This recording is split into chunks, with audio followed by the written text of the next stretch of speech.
ओम तव कथामृतं तप्तजीवनं कविभिरीडितं कल्मषापहं श्रवणमंगलं श्रीमदाततं भुवि गृह्णन्ति ये बुधिदा जनाः।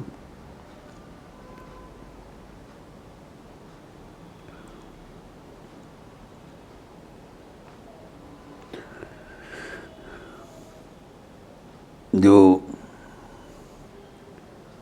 समाधि षट संपत्ति के बाद चल रहा है, इसमें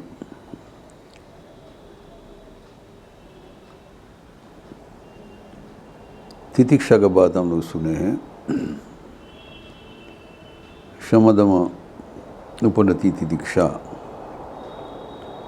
इसका और भी आगे है समाधान एवं श्रद्धा।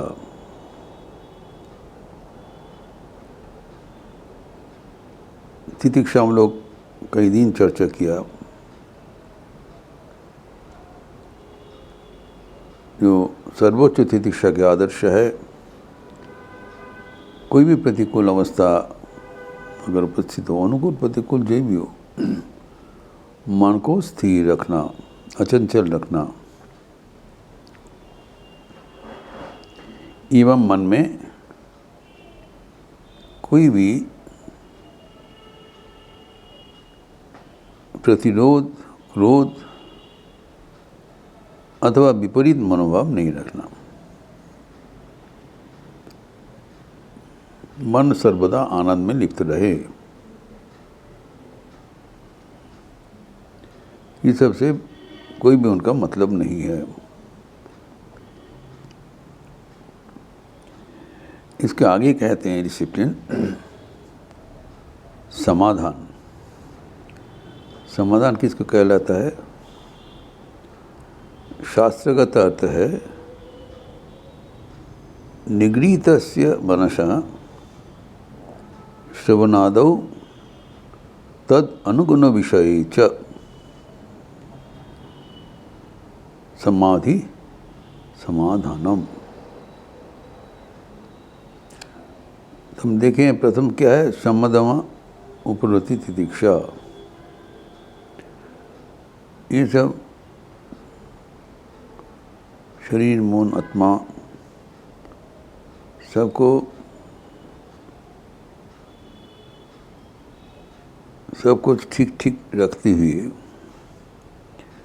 मन को ईश्वर विमुखी करना, ईश्वरमुखी करना, ये है।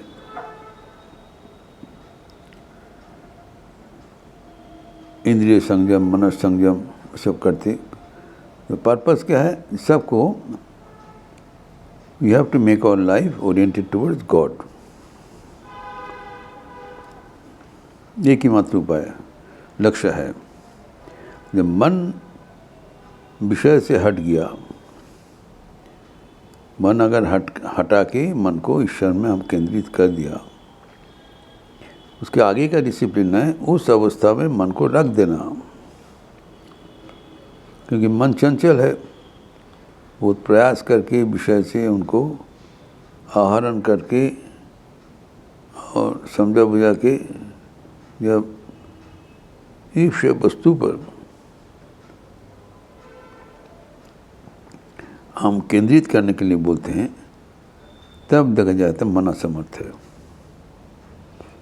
मन हमारे बस में नहीं है। तो एक बार मन को समझा बुझा के लक्ष्य पर लाना ही शेष नहीं, मन को वहाँ पर लाकर वहाँ पर उनको रहने का तरीका सीखना पड़ेगा। आर्ट कैसे जो मन को समेट के लाए हैं उसको हमारी इस वस्तु पर हम उसको नियोजित कर सकें। Primary it has to counsel the mind, ताकि वो मन एक बार इकट्ठा कर लिया, वो हमारा ग्रिप में रहेगा, इधर उधर जाएगा नहीं। ये सोचने की बात है कि न केवल मन को पंच ज्ञानेंद्रिय के विषय से हटा के ईश्वर केंद्रित किया, लेकिन उसमें वहाँ पर स्थिति होना चाहिए, क्योंकि लाने से फिर चला जाएगा। तो इसीलिए स्वामी विवेकानंद इस समाधान को कहते हैं, इसका डेफिनेशन में, कि मन को विषय से हटाकर, हमारा टीचिंग हटाकर वहाँ पर स्थापन करना पड़ेगा, नियत अभ्यास करना पड़ेगा। एक बार करने से नहीं होगा। तो मन को हम लोग आनंद करते हैं, लेकिन उसको हम सफिशिएंटली लॉन्ग रखने में असमर्थ हो जाते हैं। यही समस्या हो रहा है। मन का तो किसी हालत से ले आया, अपने वश में करके ले आया, लेकिन उसको उस अवस्था में छोड़ देने से क्या फायदा नहीं, उसे आगे बढ़ाना चाहिए। क्या? श्रवणादो तत् अनुगुण विषय, श्रवण मनन निधिध्यासन इत्यादि अवलंबन करके मन को आत्म केंद्रिक, ईश्वर केंद्रिक रखने का प्रयास निरंतर जारी होना चाहिए। यह है सबसे महत्वपूर्ण बात कि हमारे आध्यात्मिक जीवन एक डायनामिक जीवन है। हमारा कोई पुराना कोई जमाना में कोई था, फिर उसका स्मृति, उसका चर्चा, उसका आलोचना, ठीक है। लेकिन अभी जो वर्तमान में हमारे जीवन में हर पल बिता रहे हैं, तो ये बहुत ही महत्वपूर्ण है कि हमारे मन निरंतर भगवान के साथ युक्त रहे। आसान चीज़ नहीं है। किसी हालत से इधर उधर करके मन को एक बार पकड़ के लाए, जैसे पकड़ के लाएंगे भागेगा। This is the art of concentration. एक बार लाने से फ़ायदा नहीं है, ला के वहाँ पर उसको धारण करके रखना।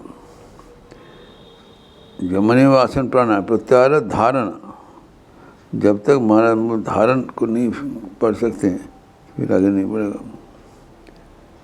धारण करना बहुत ही जरूरी है। धारण करने की क्या प्रक्रिया है?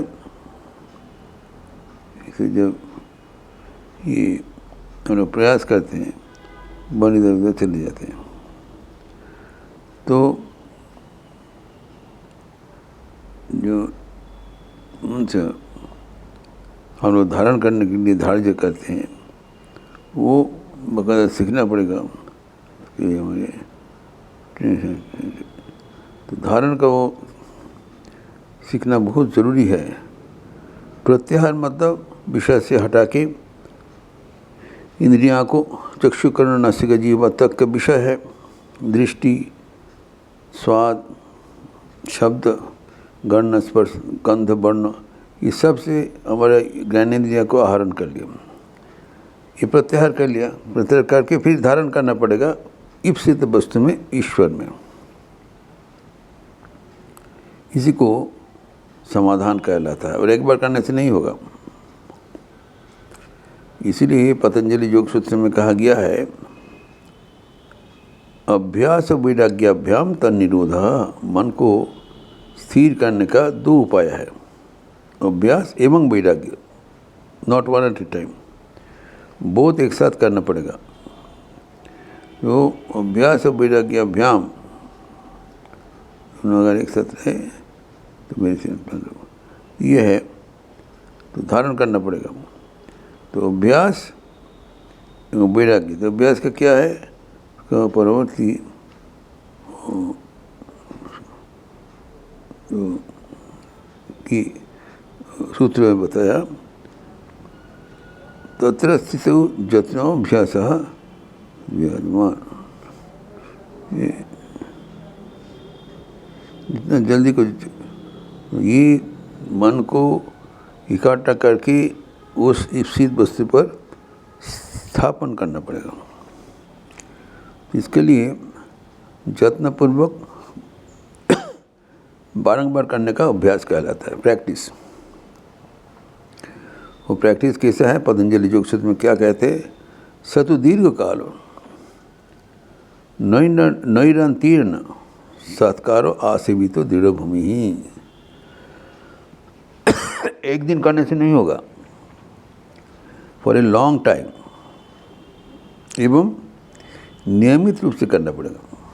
नैरंतीर्ण, निरंतर, विदाउट ब्रेक। हमारा एक दिन होता है, फिर 2 दिन गैप दे दिया, इसी करके मन को संयत करना संभव नहीं है। इसको हल्कापन से ला लिया जाए। मन को अपने वश में रखने के लिए दीर्घकाल प्रयास करना चाहिए, नंबर 1, एवं निरंतर करना चाहिए। एवं thirdly, सत्कार आसेवितो दृढ़ भूमि, जो इसको करने के लिए पर लॉन्ग टाइम करना पड़ेगा, रेगुलर करना पड़ेगा। रेगुलर मतलब से एक फिक्स टाइम हो, जब भी आपको सुविधा। और ये करने से धीरे धीरे धीरे मन अपने वश में आ जाएगा। अभी दीर्घकाल करना पड़ेगा, वो निरंतर करना पड़ेगा, एवं उसके साथ सत्कार आसेवित, तो बहुत प्यार से करना पड़ेगा। बैगा ठेले को लावेगा। किसी हालत से जो हम लोग का करते हैं, किसी हालत से हम लोग एक टाइम बैठते हैं एवं निरंतर ही बैठते हैं, लेकिन उसमें हमारा कोई मैकेनिकल हो जाता है, औपचारिक। गुरु बोले हैं ठीक है 108 बार किसी हालत से घुमा दिया, बस इसी करके नहीं होगा। अत्यंत प्यार से, लगन से, संकल्प के साथ, यही हमारा जीवन का ध्येय है। इसमें प्यार होना चाहिए। सत्कार आसेवित, बहुत ध्यान से, प्यार से इसको करना चाहिए, तभी होगा। तब दृढ़ भूमि मतलब मन स्थिर हो जाएगा। मन स्थिर हो जाने से समाधान प्राप्त हुआ। यह पर बताया कि जो शब्दनादो विषय अथवा जो उसके साथ तत् अनुगुण विषय, अर्थात श्रवणादि अनुगुण विषय, तो like it should be either concentrated on श्रवण निदर्शन, और इसके साथ कंड्यूसिव जो अदर बुक्स है वो भी उसको ग्रहण करके हमें सब एडवाइस देगा। उसको वो आपके जीवन में धारण करना पड़ेगा। तो ये अनुगुण विषय क्या है उसका विस्तार हम अगले दिन करेंगे। अब इतना ही पर्याप्त है, ये हमें जानना समाधान है कि विषय को विषय से मन को हटा के ईश्वर पर केंद्रित करना पड़ेगा। इसका फिर विस्तार हम अगले दिन करेंगे, अनुगुण विषय क्या होता है। ओम शांति शांति शांति। हरि ओम तत्सत। श्री राम कृष्णार्पणमस्तु। आज शुक्रवार का अवसर है, सुबह 10:30 बजे के बाद श्री माँ की मधुर स्मृतियाँ, sweet memories of holy mother, तो पुराना मंदिर में से होगा शारदा संघ का क्लास के साथ। एवं शाम को जो पतंजलि योग सूत्र है संध्या ऋतु के पुराण, उसका भी चर्चा होगी। आप सबका स्वागत है। अच्छे रहिए, स्वस्थ रहिए, आनंद में रहिए। नमस्कार।